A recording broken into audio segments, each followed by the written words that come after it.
एक लंबे समय के बाद दिल्ली को एक ऐसा मुख्यमंत्री मिला है जो ऑफिस जाता है, अपने ऑफिस जाके काम करता। वरना 11 साल केजरीवाल जी रहे, उनके पास कोई मंत्रालय नहीं था।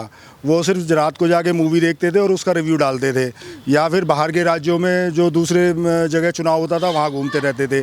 तो 11 साल के बाद दिल्ली को एक ऐसी मुख्यमंत्री मिली है जो सुबह 11 बजे अपने कार्यालय पहुँचती है और रात को 9-9, 10-10 बजे तक अपने कार्यालय में बैठ के काम करती है। जो भारतीय जनता पार्टी की जो मुख्यमंत्री हैं वो आप भी जानते हो, महिला है। एक महिला दूसरे महिलाओं के दुख को जानती है। आगे के लिए क्या करना है, मोदी जी की क्या नीतियां हैं महिलाओं के प्रति, दिल्ली की मुख्यमंत्री रेखा गुप्ता इसको सब जानती है। अगर परिवहन की बात करें, दिल्ली को छोटी बसें चाहिए। यहाँ पतली सड़कें हैं, कंजेस्टेड जगह है। बड़ी बड़ी बसें यहाँ की सड़कों पे कामयाब नहीं हैं, तो सरकार देवी बस लेकर के आई, जो छोटी छोटी सड़कों पर चल करके लोगों को कन्वेंस की सुविधा दे रही है। कोरोना काल में आम आदमी पार्टी सरकार ने कुछ ज़मीनी मुद्दे पर काम नहीं किया है। कौन माँ चाहेगी कि सरकार ये कहती थी कि एक के साथ में एक फ्री, क्या उसका बेटा उसके बेटे को दूध नहीं चाहिए? क्या उस सरकार ने दूध का इंतजाम नहीं किया कोरोना काल में? दिल्ली के मुख्यमंत्री अरविंद केजरीवाल जी कहते थे कि दारू पानी का मैंने इंतजाम कर दिया है। क्या भारत के नौजवान युवा पीढ़ी या छात्र संघ दारू पर आधारित है? क्या भारत की माँ यही सोचेगी कि मेरा बच्चा नशे की तरफ जाए? यही खामियाजा था कि आम आदमी पार्टी की सरकार को भुगतना पड़ा और दिल्ली की जनता ने जोर और सम्मान के साथ में भारतीय जनता पार्टी को अपना समर्थन दिया, जिससे भारतीय जनता पार्टी की सरकार पूर्ण बहुमत में दिल्ली के अंदर आई है। काम किया है, अब आ तो गई है। सबसे ज़रूरी है ज़मीनी हकीकत दिखाना कि क्या काम हो रहा है, काम हो रहा है भी नहीं हो रहा है, क्योंकि प्रचार तो सभी कर रहे हैं। आप देखिए सोशल मीडिया प्लेटफॉर्म भरे पड़े हैं कि हमने देवी बस चला दी, आरोग्य मंदिर, आयुष्मान कार्ड, तमाम चीज़ें। आप क्या देखते हैं, आप तक क्या कुछ दिल्ली की जो मुख्यमंत्री है उन्होंने क्या सुविधाएँ आप तक पहुँचाई हैं, क्या योजनाएँ आप तक पहुँचाई हैं, ये बताइए मुझे आप। देखिए, जो भारतीय जनता पार्टी की जो मुख्यमंत्री हैं वो आप भी जानते हो, महिला है। वो महिला है। एक महिला दूसरे महिलाओं के दुख को जानती है। वो महिलाओं की गरिमाओं को जानती है, उनकी इच्छाओं को जानती है।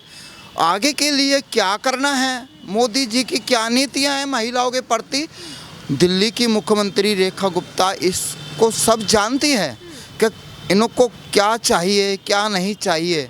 प्रजा का ध्यान रखना उनका काम है, लेकिन 7 महीने में क्या किया है? थोड़ा रिजल्ट कार्ड, रिपोर्ट कार्ड थोड़ा पेश तो करना पड़ेगा ना। देखिए, आप तक क्या पहुंचा है? न्यू जनरेशन छात्र संघ बड़ा खुश है।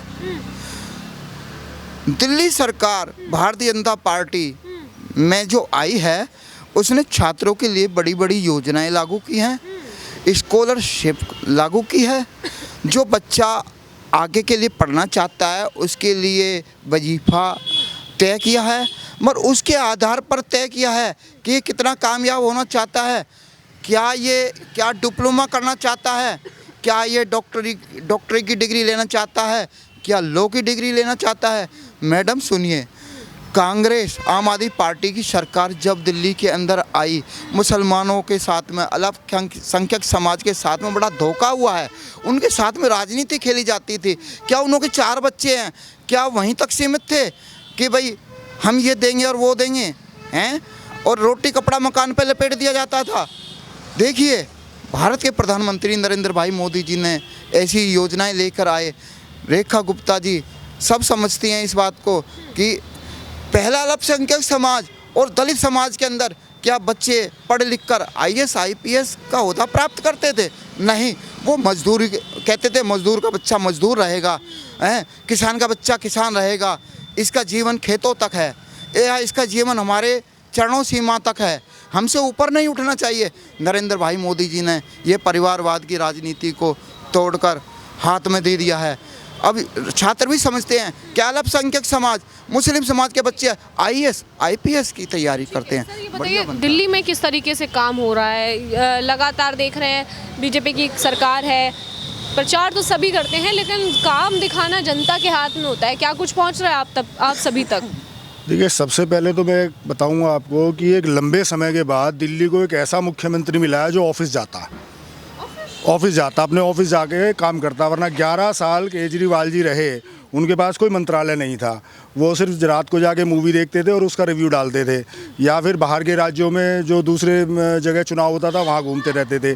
तो 11 साल के बाद दिल्ली को एक ऐसी मुख्यमंत्री मिली है जो सुबह 11 बजे अपने कार्यालय पहुँचती है और रात को 9-9, 10-10 बजे तक अपने कार्यालय में बैठ के काम करती है।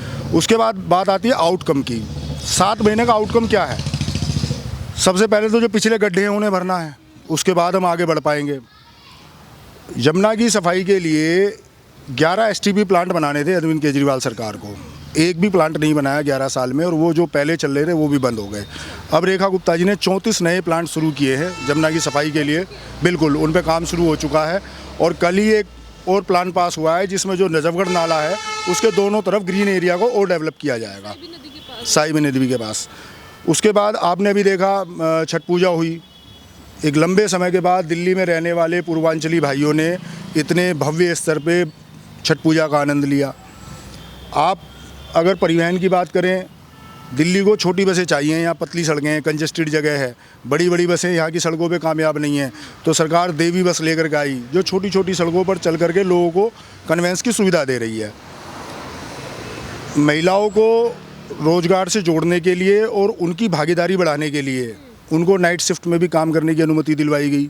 दिल्ली में 24/7 वर्क हो, उसके लिए एक बिजनेस हब बने, उसके लिए ईज़ ऑफ डूइंग के लिए जो भी पॉलिसीज़ बनानी है उन पे काम हो रहा है। कई तरह के लाइसेंस हैं जिन्हें लेने के लिए पहले लोगों को चक्कर काटने पड़ते थे, बिजनेस लाइसेंस, वो अभी पिछले हफ्ते फ्री कर दिए गए कि आपको ऑनलाइन अप्लाई करना और ऑनलाइन आपको मिल जाएगा। उसके लिए आपको कहीं जाने की ज़रूरत नहीं है, 1 रुपया रिश्वत देने की ज़रूरत नहीं है। इसके बाद वजीफ़े की व्यवस्था बनाई गई। अंबेडकर जी के नाम से एक योजना शुरू की गई है जिसमें वजीफ़ा दिया जाएगा। जानकारी रखते हैं आप? तो ये सारी जो योजनाएं हैं ये तो सिर्फ 7 महीने हैं मैडम, और अभी तो जो केंद्र सरकार की योजनाएं दिल्ली में लागू होनी है। आयुष्मान योजना लागू हो चुकी है, अभी उससे अस्पतालों को जोड़ा जा रहा है। ये सब योजनाएं आ तो रही हैं, क्या ज़मीनी स्तर पर लागू भी हो रही हैं? इनका लाभ जो है आम जनता तक मिल भी रहा है कि नहीं? बिल्कुल मिल रहा है, और इसका रिजल्ट आपको आने वाले 1 से 2 साल के अंदर दिखाई भी पड़ेगा। कोई भी योजना जब आती है, जब मोदी जी ने योजना लाए थे कि भाई हर आदमी का, गरीब आदमी का खाता खोलना है, तो लोगों ने बड़ा मजाक बनाया था कि ऐसा कैसे पॉसिबल होगा, गरीब आदमी अपना अकाउंट कहाँ खुलवाएगा। लेकिन आप देखिए ना, आज एक ठेली वाले का, एक मोची का, एक रिक्शे वाले का, एक जो गली में सामान बेच रहा है उसका भी बैंक अकाउंट है, वो भी डिजिटल इंडिया का QR कोड अपने गले में लगा करके माल बेच रहा है। तो समय लगता है, 11 साल का एक गैप रहा है दिल्ली के अंदर, और एक ऐसी सरकार रहेगी जिसने काम करना तो सीखा ही नहीं था। उन्होंने तो लोगों को सिखाया एक के साथ एक बोतल फ्री देंगे, आप दारू पीजिए और मस्त रहिए। हमारा देश पुरुष प्रधान देश है, एक महिला को जो है मुख्यमंत्री बनाया है, तो कैसा लगता है कि चला पा रही है दिल्ली को? क्योंकि कई महिलाएं आई हैं दिल्ली को चलाने के लिए, अतिशी की बात हो, शीला दीक्षित की बात हो, इनमें और इनमें क्या फ़र्क देखते हैं आप? ये पुरुष प्रधान वाली सिर्फ कागजों में रह गई हैं बातें, और एक प्रोपगेंडा बनाने के लिए। ये देश कभी भी पुरुष प्रधान नहीं रहा। स्त्रियां शुरू से समान भाव में रही हैं। आप किसी भी युग में उठा लीजिए, स्त्रियों का हमेशा से समाज में, राज में, व्यापार में, ज्ञान में, विज्ञान में, हर जगह बराबर योगदान रहा है। इस देश में इंदिरा गांधी जी ने भी राज किया है। इस देश में सुषमा स्वराज जैसी नेता हुई हैं, यूपी में मायावती हैं, पश्चिम बंगाल में ममता बनर्जी हैं। तो यहाँ रेखा गुप्ता जी आई हैं, तो इसमें पुरुष प्रधान और महिला प्रधान वाली तो कोई बात ही नहीं है, सब समान है। एक व्यक्ति जो किसी सिस्टम के हेड के रूप में बैठा है, वो जब काम करेगा, जब नीतियां बनाएगा, तो उसके लिए पुरुष महिला कुछ नहीं है, वो सबके लिए। मोदी जी ने कहा सबका साथ सबका विकास, उसमें पुरुष भी और महिला भी है।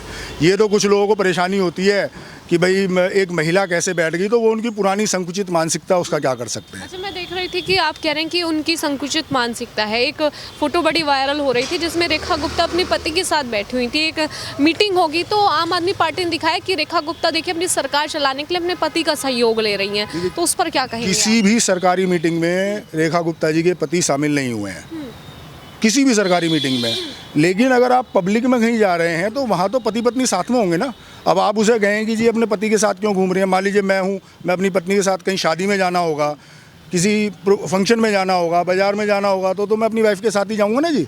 तो वो कोई भी मीटिंग, सरकारी मीटिंग कोई ऐसी नहीं हुई है जिसके अंदर वो अपने पति के साथ गए हों। वो सिर्फ उनका एक झूठ, उनके पास है कुछ नहीं, उन्होंने यही सब करना है कि ये मीटिंग में क्यों चले गए, ये यहाँ ऐसे बैठे, यहाँ वैसे बैठे, क्योंकि काम के लिए उन्होंने कुछ किया नहीं है। अब काम हो रहा है तो उन्हें कुछ ना कुछ अपना मुद्दा बनाना ही है। बहुत बहुत धन्यवाद।